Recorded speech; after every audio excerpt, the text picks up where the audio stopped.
Hello, and welcome to my channel. We are back at it again, with another workplace horror story.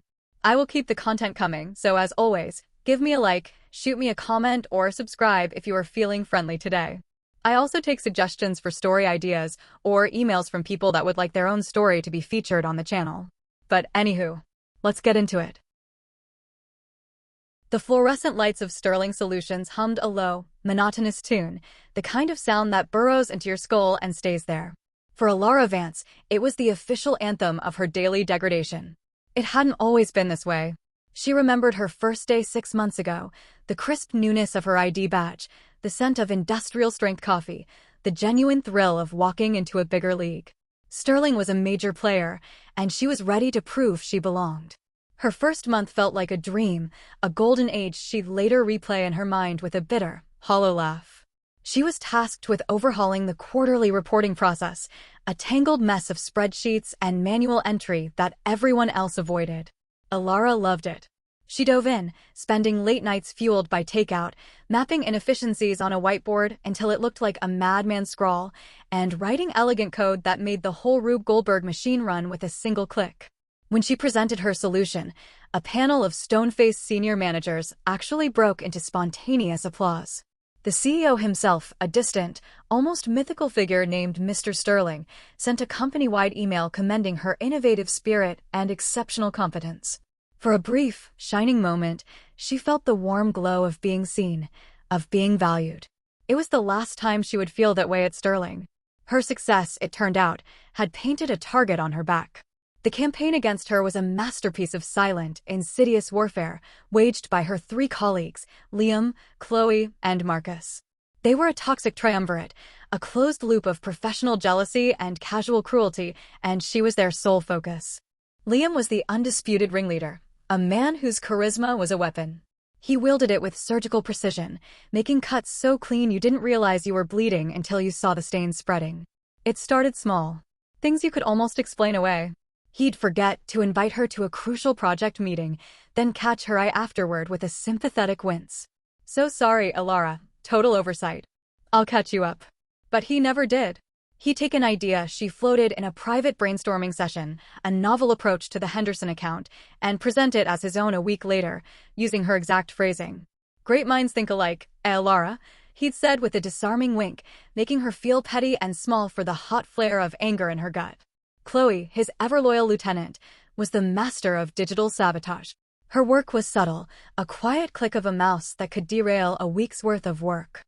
A crucial file, triple-checked by Alvera the night before a major client presentation, would vanish from the shared drive. The frantic, humiliating search in front of their manager, David, always ended the same way, with Chloe miraculously finding it in an obscure, unrelated folder. "Oh, you must have dragged it there by accident. These trackpads are so sensitive," she'd say, her voice dripping with a cloying, false helpfulness that was more insulting than open hostility. She corrupted complex data sets with a single, misplaced decimal point, turning Alvera's accurate financial projections into alarming nonsense.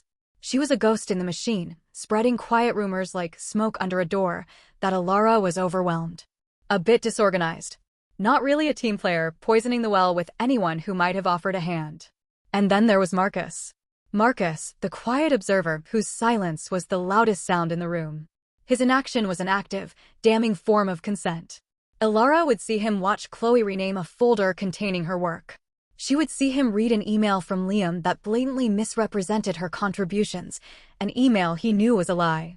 Their eyes would meet for a fleeting second across the open-plan office, and in that moment, she would see a flicker of something: pity, guilt, fear, before he would quickly look away, his averted gaze a confirmation that she was, indeed, completely and utterly alone. They made her doubt her own mind.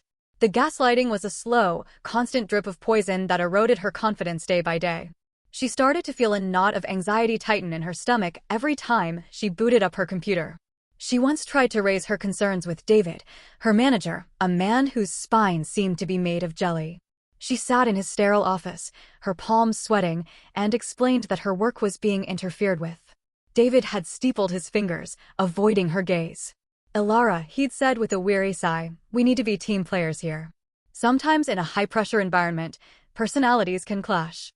I'm sure it's just a misunderstanding. Let's try to be less sensitive and focus on the work. He had dismissed her, and in doing so, had given the trio a green light. She started keeping a secret journal, a small, black moleskine she kept locked in the glove compartment of her car. It wasn't for evidence, not at first. It was a desperate attempt to tether herself to reality, a logbook of her sanity. October 12th. Liam presented my market analysis for the Henderson account as his own today. He used my slides, my data, my key phrases. When I tried to interject, he said, Alvera and I were on the same page with this one, and then moved on. David smiled at him. I felt like I was screaming, but no one could hear me. November 3 RD. The final version of the budget proposal I submitted at 10 p.m. last night was corrupted this morning. All my formulas were gone, replaced with #REF errors. Chloe found a so-called backup on her personal drive, but it was an earlier, incomplete draft. We missed the submission deadline. David told me to be more careful with version control. I wanted to throw my laptop against the wall. November 29th. I saw Marcus watch Chloe delete my access permissions to the project folder right before a team review. He saw me see him. He just put on his headphones and turned back to his screen. I had to ask IT to restore my access, which took an hour. The meeting went on without me. The breaking point came on a dreary, sleet-slicked Tuesday in January. The summons to David's office felt different. The air was heavy. Liam and Chloe were already seated, their faces perfect masks of feigned, solemn concern. David wouldn't meet her eyes. A litany of her failures was read out from a printed list, a formal indictment woven from 1,000 tiny lies.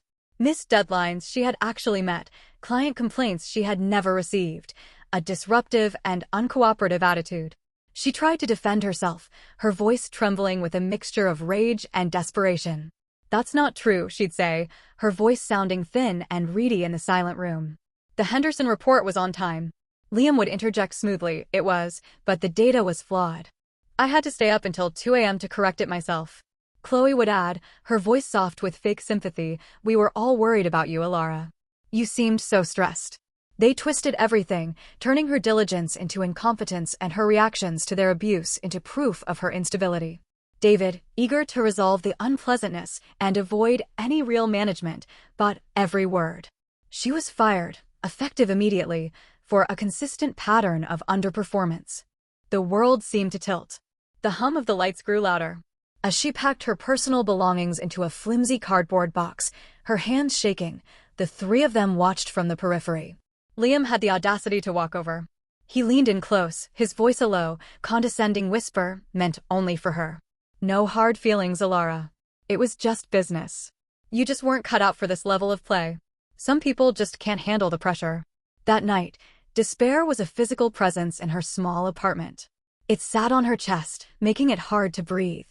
It muted the sounds of the city outside her window.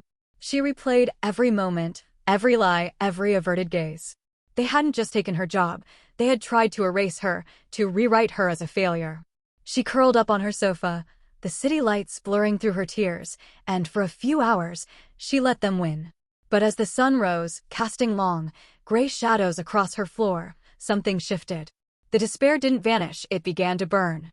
It curdled into a cold, hard, crystalline rage. It wasn't just about them anymore. It was about the spineless manager, the indifferent HR department, the entire rotten structure of a company that rewarded predators and punished their prey. They hadn't just fired her. They had tried to break her. Now, she would break them. Her journal became her Bible. Her personal emails became her evidence. She spent the next 3 weeks in a feverish haze, fueled by black coffee and righteous fury. She sat at her dining room table, which was now covered in papers, cross-referencing every entry, every email, every digital breadcrumb. She was no longer a victim, she was an architect, building an airtight case brick by brick. She found a lawyer, a sharp, tenacious woman named Anya Sharma, whose website advertised her as a specialist in corporate accountability. In their first meeting, Anya listened intently as Alvera laid out the entire story, her journal and spreadsheet open on the table between them. When Alvera was finished, Anya leaned back in her chair, a slow, predatory smile spreading across her face. They didn't just fire you, Alvera, she said, her voice a low hum of controlled aggression. They gave you a loaded gun. And your documentation just handed us the ammunition, the shooting range, and a signed confession from the targets. The lawsuit was a bombshell. The discovery process was a bloodbath. Anya's legal team found chat logs between Liam and Chloe mocking Alvera. They found the server logs showing Chloe accessing and altering Alvera's files. The depositions were brutal. Liam's charm evaporated under the harsh lights of the deposition room.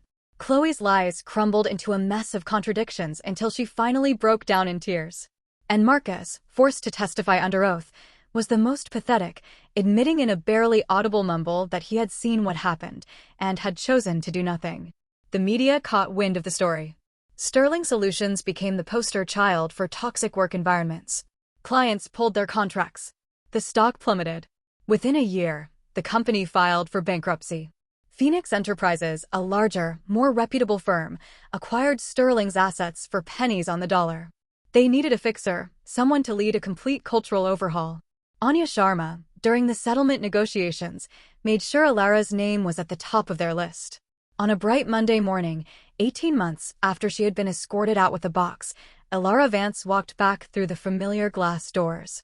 The tarnished Sterling logo was gone, replaced by the bold, stylized phoenix of the new parent company. She walked with an unshakable confidence, her heels clicking a steady, resolute rhythm on the polished marble floor. She pushed open the conference room door.